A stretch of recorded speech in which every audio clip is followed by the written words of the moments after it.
Il y a actuellement un dossier très important qui fait couler de l'encre. Nous avons tous assisté à la déclaration des fidèles du prophète Eli Pada. Général Makosso, Eli Pada n'est pas en prison comme beaucoup le pensent. Il n'est pas en prison.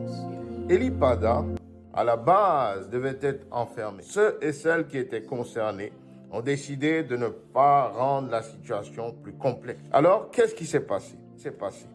Ils ont simplement voulu un exil de l'homme de Dieu. Ils ont voulu que l'homme de Dieu puisse s'exiler. 3 pays lui ont été proposés. Il tient tellement à son ministère et à la nation ivoirienne, au peuple ivoirien, qu'il a décliné. Il a décliné ces 3 pays-là d'exil. Le prophète se trouve en Côte d'Ivoire. Je vois beaucoup de personnes qui sont sur cette histoire de Eli Pada. Oui, Eli Pada est où? Eli Pada est où? Ben, aujourd'hui, pour la première fois, je vais parler sur le dossier Eli Pada pour que le débat soit clos. J'aimerais qu'on puisse l'enregistrer. On est toujours sans nouvelles de papa Eli Pada. On dit le prophète Eli Pada est actuellement à la Maka. Je ne suis pas à la Maka. L'heure est grave. Ce qu'on apprend là, c'est pas bon. Nous apprenons qu'un prophète actuellement est dans les problèmes. Le prophète papa Eli Pada, depuis le début de cette traversée, était au téléphone avec nous, ses enfants. On s'attendait tous à voir papa jusqu'à 21h, 22h, 23h, 2h du matin. On n'a pas vu papa Eli Pada. Depuis le 1er janvier, on est toujours sans nouvelles de papa Eli Pada. Il y a un pasteur qui a été arrêté dans son église. Encore, on nous dit Eli Pada a disparu. Ce petit sorcier d'Aziz 47, ce voyou, ce petit féticheur, ce délinquant spirituel. Vous ne le verrez plus. Pour l'instant, vous ne le verrez plus. Ce prophète que nous connaissons n'a jamais insulté quelqu'un dans ce pays. C'est vrai qu'il a son passé d'ancien brouteur. Lui et moi, nous étions en prison à la Maka. Une affaire de révélation aujourd'hui est dans des problèmes. Le prophète Eli Pada, pour ceux qui ne le connaissent pas, est quelqu'un qui a donné beaucoup de révélations sur la Côte d'Ivoire. Il a aussi donné une prophétie sur Soro Kibafoy Guillaume. Qu'on fait la promotion de cet homme dans ce pays est déclaré ennemi de la Côte d'Ivoire. Est-il vrai, tout de même, Monsieur le Président, que Guillaume Soro aurait cherché à actionner des membres de votre garde présidentielle pour éventuellement vous renverser? Mais je ne ferai pas de commentaires sur tout cela. La justice donnera tous les éléments le moment venu. Mais je ne suis pas le procureur ni le ministre de la Justice. Mais la justice fera son travail. Guillaume est l'ennemi du peuple, du pouvoir actuel. Quand vous dites qu'il mérite la prison à vie, on parle de crimes graves, là, on ne parle pas de petites choses. Mais vous savez, j'ai donné mon opinion, mais je ne suis pas juge.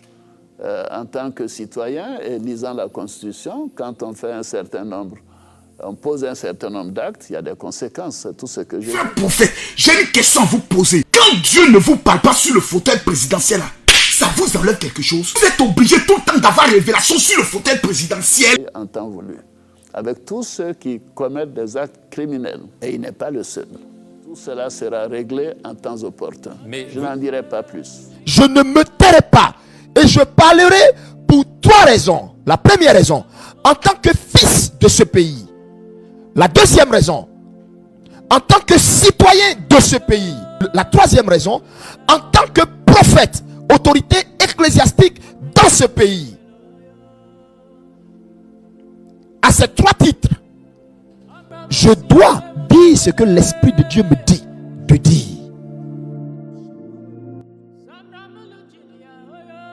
Comment? Ça dit, je regarde et puis je me dis, est-ce que c'est le moment de reporter ma tenue de guerre comme je l'avais portée dans le temps, au temps de Christ? Est-ce que ça en vaut la peine ou est-ce que je dois attendre lorsque les élections vont approcher? Je ne sais plus dans quoi je suis. Je n'ai ni peur de quiconque peut tuer mon âme, et du moins de quiconque peut tuer ma chair.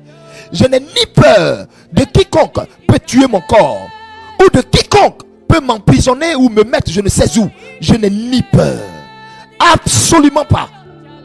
Je voyais en vision le général Makosso. Ils ont foutu... Non, général, t'as raison.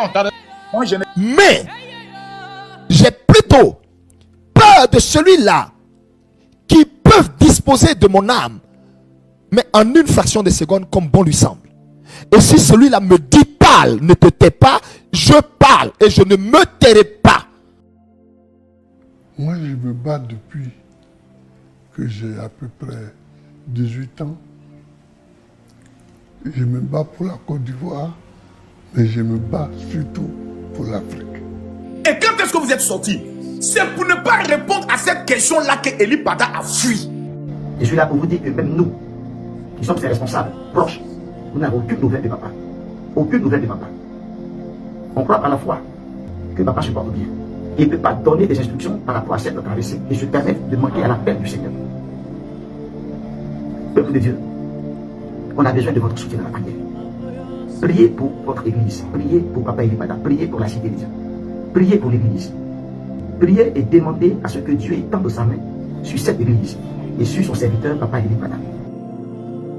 La Côte d'Ivoire est une marmite d'eau qui est arrivée à débordement. Sa famille n'a jamais porté plainte. Sa famille n'a jamais fait. Quelqu'un qui perd son enfant. Mais tous les jours, doivent être sur les médias pour dire vraiment, nous demandons aux autorités de nous aider à retrouver notre parent. Tous les jours. Est-ce que vous voyez ça? Jamais. Les gens se plaignent et se fâchent et s'excitent par rapport à quoi? Maintenant, moi, j'aimerais revenir à une question. La question, elle est simple. Répondez-moi à cette question, s'il vous plaît. Qu'est-ce que Alassane Ouattara a fait du mal aux Ivoiriens? Ils le savent tous.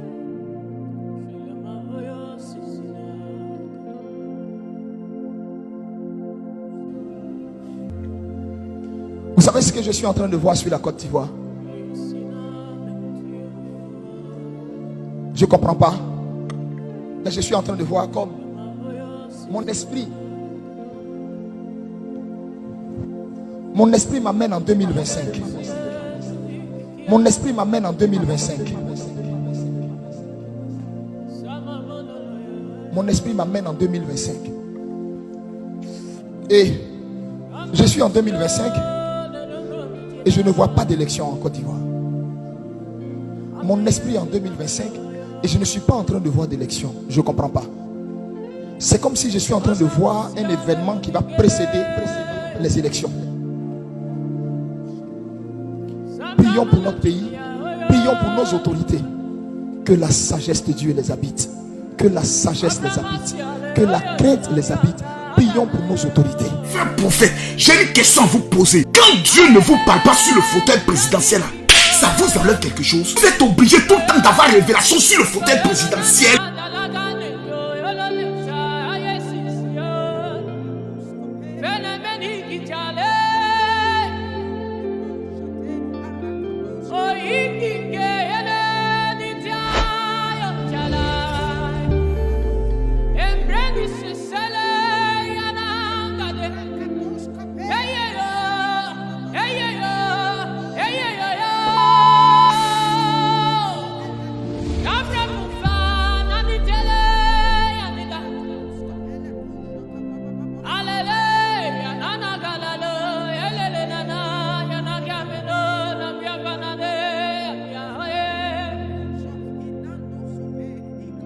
Sama mane, so siananti, la